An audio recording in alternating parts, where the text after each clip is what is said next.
Eddwaliro lya Helena Hospital erisangibwa mu ssaza lya Kabaka ery'Ekyaggwe ku kyalo Kisoga mu Ntenjeru Kisoga Town Council mu district y'e Mukono litaddewo olusiisira lw'ebyobulamu mwe bagenda okulongooseza abalwadde ab'amaaso ekika ky'ensanke ku bwereere okusinziira ku Dr. Henry Mukalazi omutandisi w'eddwaliro lino obutafaananako na nsiisira za byabulamu ezizze zitegekebwa ezimala olunaku ennaku oba wiiki bo kino bakikoze mu ngeri ya njawulo nga olusiisira luno lugenda kumala ebbanga lya myezi 5 mirambirira. Dr. Mukalazi Henry Gavin nga nkola eddwaliro lya Helena Kisoga mu Mukono. Ng'eddwaliro twalaba obwetaavu nga tulina obujjanjabi bw'amaaso mu kitundu ne tusalawo amaanyi ogassa ennyo mu kujjanjaba amaaso agaliko ensenke. Omulwadde ayina ng'alina ensenke aba yeetaaga okujja ku ddwaliro n'akeberwa then tuba tumubuukinga. Tugenda tulongoosa ova mwezi ogw'omusanvu paka mu mwezi gwa Desemba kulongoosa kwa bwereere omulwadde tasasula. Dr. Mukalazi ategeezezza nti kino bakikoze nga beegatta ku Bwakabaka bwa Buganda mu nteekateeka gye buliko ey'okukuza amatikkira ga Kabaka wa Buganda Ronald Muwenda Mutebi owookubiri. Kino wekijjidde ng'ebula ennaku mbale okulaba ng'Obwakabaka butuuka ku lunaku olw'ebyafaayo olwa Julayi 31 Obuganda kwe bujjukirira amatikkira ga Kabaka wa Buganda Ronald Muwenda Mutebi owookubiri. Mu mbeera eno Abaganda Obwakabaka n'ebitongole ebikkiriza mu Buganda biri mu keetereekerero naddala nga nnyinimu ali ku nnamulondo y'abajjajjaabe alamula. Ngaddamu ensonga lwaki kino bakikoze bwe bati. Dr. Mukalazi ategeezezza nti Ssaabasajja ng'ennaku z'omwezi Oktoba 7 omwaka 2018 yaggulawo olusiisira lw'ebyobulamu ku ddwaliro lino olw'okulongoosa amaaso ag'ensenke era omulimu guno bazze bagukola okuva ku olwo nga ne bwe butuukidde olwaleero kwe kusalawo ate bagukolera eddala mu nteekateeka ey'enjawulo era ey'omuggundu. Twafuna omukisa Kabaka yaggulawo klinika yaffe ey'amaaso tutandika okuba nga tulongoosa ensenke. Kuva ku mwaka ogwo tukoze ku bantu abawera 3 okulongoosa kuno kwa bwereere era nga kugenda mu maaso ku ddwaliro lyaffe. Omulwadde ayina ng'alina ensenke aba yeetaaga okujja ku ddwaliro n'akeberwa then tuba tumubuukinga. Tugenda tulongoosa ova mwezi ogw'omusanvu paka mu mwezi gwa Desemba kulongoosa kwa bwereere omulwadde tasasula.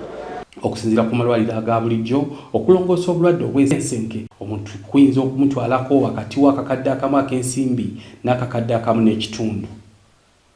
Dr. Mukalazi agambye nti ekimu ku byabaleetedde okukola kino kwe kuba nti obulwadde buno obw'ensenke newankubadde nga bukwata abaana n'abavubuka naye okusingira ddala bukosa nnyo abakadde kyokka nga bano tebalina nsimbi za kubawa bujjanjabi.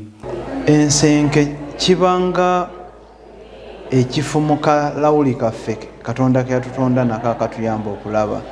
So omuntu wabanga atandise okufuna ensenke afuna obuzibu mu kulaba.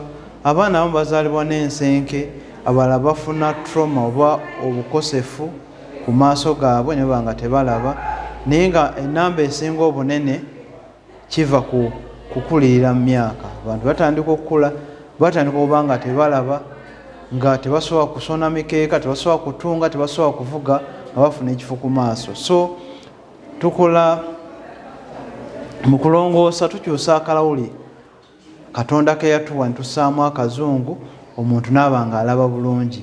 Tetukola amaaso tegakolokotwa wabula tuteekamu akalawuli ako munaaba nga alabirawo ng'okulongoosa kuwedde. Mu mbeera eno eddwaliro lyataddewo ne ambulance emu ku ezo 2 ze likozesa okuddukirira abantu ababa bafunye obuzibu ng'eno eyambyeko okunona abamu ku balwadde abali mu byalo nga n'entambula nayo ebasumbuwa.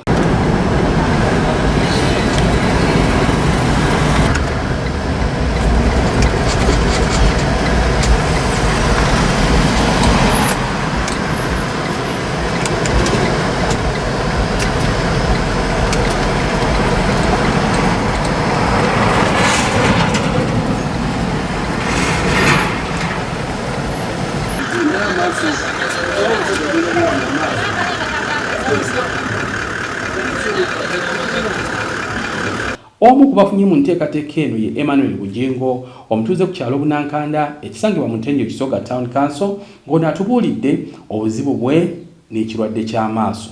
amanya Bugingo Emmanuel emyaka 74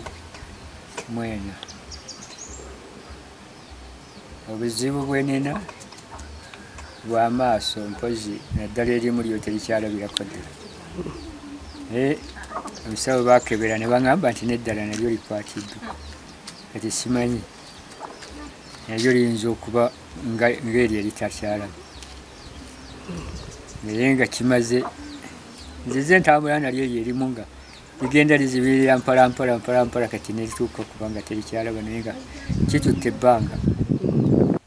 Dr. Mukalazi agambye nti Erona Hospital ddwaliro lya bwannannyini nga lifaayo ku mbeera z'abantu abalyettanira okulaba nga babeera balamu ssaako okufuna obujjanjabi obuli ku mutindo ate nga tebuli ku buseere nga bwe guli ku gamu ku malwaliro ag'obwannannyini.